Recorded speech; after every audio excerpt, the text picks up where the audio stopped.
ఒక కాకి చెట్టు మీద కూర్చుని ఎక్కెక్కి ఏడుస్తుంది. అదే చెట్టు కింద కూర్చున్న సాధు ఎందుకు ఏడుస్తున్నావు అని అడిగాడు.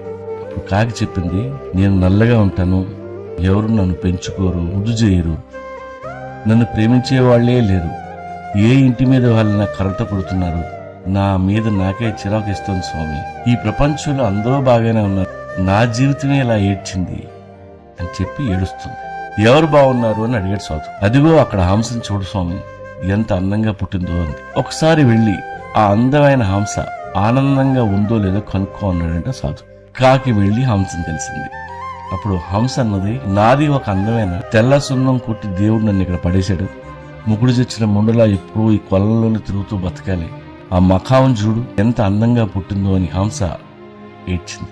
సో పక్కోడి జీవితం మనకంటే బాగుందని అనుకుంటాం, డబ్బు ఉన్నోడు మనకంటే బాగా బతుకుతున్నాడని అనుకుంటాం. ఏం కాదు, ఇక్కడ అందరి జీవితాలు